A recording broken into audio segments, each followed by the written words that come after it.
माननीय छठा दिन का सेशन झारखंड विधानसभा में बजट सत्र चल रहा है, लिहाजा पक्ष और विपक्ष अपने तरीके से क्षेत्र के मुद्दे को उठा रहे हैं। लेकिन बड़ा सवाल यह है कि जो झारखंड की पहचान और शिनाख्त से जुड़ा जो विषय है, खास करके जल जंगल ज़मीन की बात हो, माइनिंग की बात हो, खतियान की बात हो, भाषा की बात हो, उन विषयों को लेकर के आखिर सरकार की जो रणनीति है क्या वो विफल होती हुई नजर आ रही है, जिसके वजह से विपक्ष कहीं न कहीं घेरेबंदी करने में सफल होता हुआ नजर आ रहा है। आज ही कृषि के विषय को लेकर कहीं न कहीं जो विपक्ष के लोगों ने वॉकआउट किया है। इस वक्त हमारे साथ मौजूद हैं कांग्रेस के विधायक अनूप जी। सर, अभी अब से थोड़ी देर पहले बात हो रही थी, रणधीर जी जो पूर्व कृषि मंत्री हैं, उन्होंने कहा कि सरकार ने छल किया और कहीं ने छल के साथ इस बात का आह्वान किया कि हम किसानों की जो कर्ज माफ़ी करेंगे।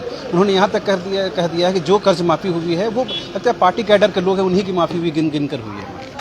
देखिए, रणधीर जी अगर ये बात बोल रहे हैं तो मैं समझता हूँ कि रणधीर जी की मानसिक स्थिति खराब हो चुकी है। वो मंत्री रहे 5 साल। 5 साल में उन्होंने कितना कर्ज माफी किया उसकी सूचना तो पहले उनको देनी चाहिए पटल पे। दूसरी कि बादल पत्रलेख जी का कार्यकाल अभी पूरा नहीं हुआ है, या ये सरकार का कार्यकाल पूरा नहीं हुआ है। हम लोग ने 2000 करोड़ का कर्ज माफी का बजट प्रावधान लाए थे, जिसमें हम लोग ने 800 कुछ माफ किया, 863 करोड़ के करीब माफ हुआ। बाद बाकी कुछ एनपीए हो गए हैं, जिसका प्रावधान सरकार प्रावधान से चलती है, संविधान से चलती है। तो एनपीए को पास सहायता देने के लिए उसका निर्णय बैंक से और सरकार के फोरम में बैठ के निर्णय लेना पड़ता है। मैं समझता हूं कि इस बार बादल पत्रलेख जी ने इस बात को सुनिश्चित किया है कि ये वित्तीय वर्ष खत्म होने से पहले, मतलब आने वाला जो वित्तीय वर्ष, उसमें हम बाद बाकी जो बचे हुए हैं उसको माफ कर दें। भानु प्रताप शाही सिरे से इस बात को कहते हैं कि वर्तमान में झारखंड में खनिज की लूट मची है और इसका संरक्षण आपकी सरकार दे रही है। ये कहाँ लूट मची है ये तो बता दें। उन्होंने कहा बालू की बात कर लें, बालू में जिस तरह से लूट मची है और सरकार में बैठे लोग कहीं न कहीं उनको कॉपरेट कर रहे हैं, संरक्षण दे रहे हैं। बालू का कितना रेवेन्यू पिछले सरकार में आया और इस सरकार में अभी तक हमारे पास कितना रेवेन्यू आया है, इसको भी भानु जी पटल पे रखने का काम कर दे। खाली बोल देना और आरोप लगा देना, आखिर लोकतंत्र है, प्रजातंत्र है। आप कहीं पे भी बता दीजिए कि इस तरीके से घटना सामने आ रही है कि सदन में कोई विधायक प्रूफ के साथ ये प्रस्तुत कर रहा है कि वहां पे बालू गैर चल रहा है। जहां जहां पे सरकार को बताया गया वहां पे मुख्यमंत्री जी ने संज्ञान लेते हुए उसको बंद कराया। बहुत अच्छी बात कही सर कि लोकतंत्र और डेमोक्रेटिक फॉर्म में लोगों को बात रखने का अधिकार है, लेकिन उसी जनतांत्रिक तरीके से आज आसू ने विधानसभा घेराव का कार्यक्रम रखा और उसको कहीं ना और स्कर्ट्स में ही रोकने की कोशिश की गई और 144 में इम्प्लीमेंट कर दिया। मुद्दा कौन सा मुद्दा? 1932 1932 ये आसू पार्टी ने 1932 के आधार पर एक दिन का बंद का ऐलान किया, विधानसभा घेराव का आंदोलन किया। ये आसू पार्टी को अधिकार ही नहीं है कि वो जनता को छल के ये सब मुद्दों को सामने लाए।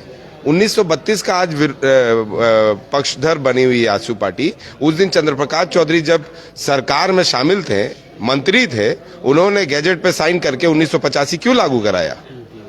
आसू पार्टी वो जवाब देना कि 1985 क्यों लागू कराया।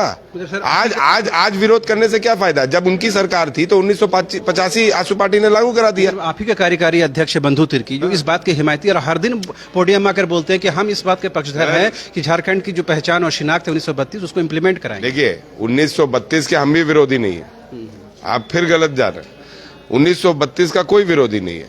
1932 के हम भी बोलते हैं कि अगर संविधान के मुताबिक 1932 लागू होना है तो लागू किया जाए, लेकिन 1932 का मामला सुप्रीम कोर्ट में चल रहा है और मुख्यमंत्री जी ने ये स्पष्ट किया है कि जब तक 1932 का सुप्रीम कोर्ट स्टैंड क्लियर नहीं करता है तब तक हम कोई डिसीजन नहीं ले सकते। मैं तो खुद बोलता हूँ कि लास्ट जिला सर्वे जो है रांची में 1932 है, छोटा नागपुर में 1964 है, आपको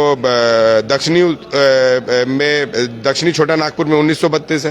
तो जो लास्ट जिला सर्वे उसके अनुसार लागू कर दिया जाए। स्थानीय सवाल यह है ना, जब स्थानीयता परिभाषित नहीं हुई है फिर नियोजन किस बुनियाद पर हो रहा है, ये भी तो कहीं जाके अटक जाएगा मामला। ये सर देखिए, कहीं ये नहीं बोलता है कि स्थानीयता के आधार पर नियोजन होना चाहिए।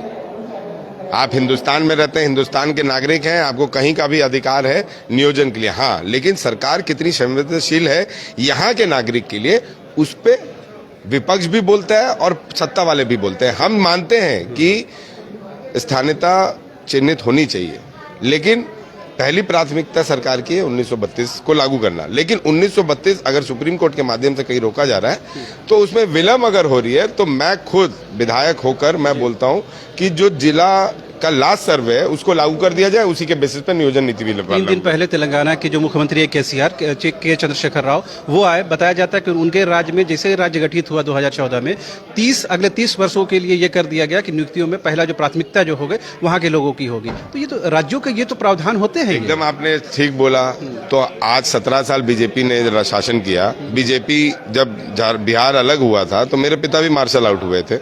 11 मंत्री कांग्रेस पार्टी के थे, वो बिहार छोड़कर झारखंड आए थे।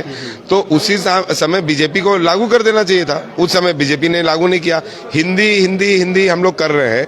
हम लोग हिंदी के नाम पर मुख्यमंत्री को बदनाम करने की साजिश रच रहे हैं। आज मुख्यमंत्री जी ने तो ये स्पष्ट किया कि भैया हिंदी को हटाया नहीं गया है। हिंदी ऑलरेडी राजभाषा में है, इंग्लिश ऑलरेडी राजभाषा में है। उसका जो 30% का कट ऑफ मार्क्स है वो है, लेकिन जो क्षेत्रीय भाषा है नहीं दादा वो क्वालिफाइंग है, मतलब वो मेरिट में नहीं जुड़ेगा। नहीं, सवाल ये नहीं, देखिए क्वालिफाइंग और मेरिट में इंपॉर्टेंट हो जाता है ना। अगर हम पास करके वो नंबर ऐड नहीं होता है फिर वो लोग रुचि नहीं लेंगे ना। देखिए पास करके वो नंबर ऐड होना, आपका बात बिल्कुल सही है, लेकिन राज्य भाषा से हिंदी और इंग्लिश को हटाया नहीं गया है। हटा नहीं है। इन लोग क्या बोल रहे हैं कि हटा दिया गया है, हटा दिया गया है। हटाया नहीं गया है। ये सरकार जितनी आदिवासी मूलवासियों की है उतनी ही ये सरकार हिंदी भाषा वालों की भी है, उतनी ही ये सरकार दूसरे कास्ट की भी है, इतनी ही वो सरकार दूसरे धर्म की भी है। एक सवाल बहुत दिन से मन में आ रहा, पूछ लेते हैं कि आप जिस क्षेत्र से आते हैं और उस क्षेत्र में जिस तरह से लोग आवाज उठा रहे हैं भाषा को लेकर, आपके लिए बड़ा दुविधा होता होगा कि पार्टी का लाइन कुछ और है, सरकार का लाइन कुछ और है, जनता की लाइन कुछ और है। अनूप सिंह क्या करेंगे? देखिए पहले बात मैं बता दूं, मैं जिस क्षेत्र से आता हूं उस क्षेत्र को पंडित बिंदेश्वरी दुबे जी ने नेतृत्व किया और वो क्षेत्र राजेंद्र बाबू को वो देके गए। राजेंद्र बाबू 6 बार जीते, मैं इस परिवार से 7वां बार जीता हूं। मैं पहले भी बोल चुका हूं, मैं पार्टी बेसिस पे जीतने के बाद विधायक नहीं रहता हूं, मैं विधायक पूरे क्षेत्र का रहता हूं। ठीक है ना। पार्टी मुझे टिकट जरूर देती है, लेकिन जीतने के बाद जो मुझे वोट नहीं भी देते मैं उनका भी विधायक हूं। ठीक है। और मैं पहले भी बोला हूं, और आप ही के मीडिया जब आप मेरा इंटरव्यू ले रहे थे पिछले बार, तो मैंने आपको बोला कि कभी भी धनबाद और बोकारो जिला में भोजपुरी और मगही नहीं था। भोजपुरी और मगही को डाला गया। क्यों डाला गया, किसने डाला? लेकिन मैंने खुद वहां का विधायक होते हुए भी मैंने बोला कि आप धनबाद और बोकारो से आप मगही भोजपुरी को हटा लीजिए, क्योंकि जो चीज थोपा जाए वो चीज सही नहीं है। तो वहाँ के लोग तो सवाल पूछेंगे ना कि अनूप सिंह जी क्या कर रहे थे फिर? नहीं, वहाँ के लोग क्यों सवाल पूछेंगे? क्योंकि वहाँ के लोग जानते हैं कि बेरमो एक सभी धर्म, सभी जाति, सभी भाषा, सभी प्रकार के लोगों को मिलाकर बेरमो है, और बेरमो में जितना भाईचारा है उतना कहीं नहीं है। बेरमो में कोल का बड़े पैमाने पर उत्पादन है, लेकिन आप बेरमो में बता दीजिए क्राइम रेट क्या है। आप धनबाद देख लीजिए, धनबाद से कम हम प्रोडक्शन नहीं करते हैं, लेकिन धनबाद में क्राइम रेट देख लीजिए और बेरमो में क्राइम रेट देख लीजिए। ना किसी को धमकी आता है, ना किसी का मर्डर होता है, ना किसी का किडनैपिंग होता है, ना किसी का रंगदारी होता है। सरकार की गलती की वजह से ये विवाद, ये निश्चित तौर पर कहीं ना कहीं सरकार की एक भूल हुई, जिसके तहत बोकारो और धनबाद में मगही और भोजपुरी को डाला गया, जिसके चलते हुए हुआ है। मैं तो खुद मानता हूं कि भोजपुरी और मगही पिछले इंटरव्यू से इस इंटरव्यू बस एक बुनियादी फर्क आया था कि आपने पिछले बार अधिकारियों को दोष दिया था, इस बार आपने कहा कि सरकार से भूल। देखिए, सरकार जब गड़बड़ करेगी तो इसका मतलब अधिकारी गड़बड़ कर रहे हैं। मैं आज भी बोल रहा हूं, सरकार से गड़बड़ी हुई इसका मतलब अधिकारियों से गड़बड़ी हुई, और ऐसे अधिकारियों को चिन्हित करना चाहिए जो सरकार को बदनाम करने की साजिश रखते हैं। आपने जब हमारी सरकार बनी तो सरकार के अधिकारियों ने एक और गैजेट निकाल दिया कि भैया जो राज्य संपोषित योजना भी है, जो राज्य के फंडिंग से भी जो योजना बन रही है, उस योजना का भी शिलान्यास आदरणीय सांसद करेंगे और गरिमा में उपस्थिति में विधायक रहेंगे। तो ये सरकार की गलती थी, लेकिन सरकार की गलती किसके द्वारा की गई? अधिकारियों के द्वारा। हाथ पैर तो वही होते हैं। तो हाथ पैर वही होते हैं निश्चित तौर पर। अगर आज सरकार गलत कर रही है तो निश्चित तौर पर सरकार भी शामिल है, और उसमें जो प्रतिनिधि लोग हैं, जैसे हम विधायक हैं या फिर हम सपोर्ट करें, तो हम भी दोषी है। दिक्कत है कि आप लोग को फेस करना पड़ता है ना, जनता को क्षेत्र में फेस करना पड़ता है। इसलिए हम लोग बोल रहे हैं कि भाषा विवाद कोई बड़ा विवाद नहीं है। भाषा विवाद को झूठ मूठ का तूल दिया जा रहा है, और ये तूल कोई नहीं दे रहा, ये आसू पार्टी तूल दे रही है। 1932 को कोई तूल नहीं दे रहा, ये आसू पार्टी तूल दे रही है। आज सुदेश महतो जी घेराव के लिए विधानसभा घेराव के लिए जाके भीड़ में शामिल हो रहे हैं, यहाँ पे आवाज उठा रहे हैं। उस समय सुदेश महतो जी कहाँ थे जब रघुवर दास 1985 लागू कर रहे थे? चंद्रप्रकाश चौधरी ने उस गैजेट में साइन किया, उसके मंत्री थे।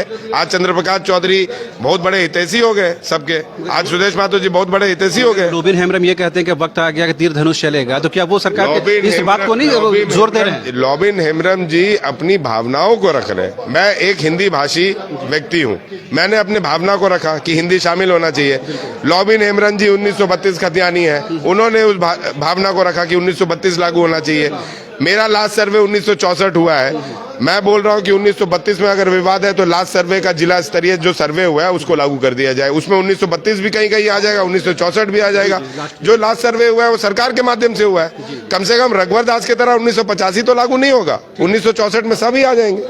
तो ये थे कांग्रेस के विधायक बेरमू से अनूप सिंह, जिन्होंने साफ तौर पर कहा कि अगर कुछ गलतियां हुई हैं तो उसका सरकार के अंदर रहते हुए, उस गठबंधन दल के अंदर रहते हुए विरोध किया जाएगा। उन्होंने साफ तौर पर कहा कि आंसू जिस तरह से मुखरता के साथ भाषा को लेकर के और खतियान को लेकर मुखर है, जब यही जो पार्टी सत्ता में थी उस दौरान वो खामोश थी, उनकी जुबान बंद थी। कैमरा पर्सन हृदय के साथ रांची से न्यूज़ बाइस्कोप के लिए शाहनवाज।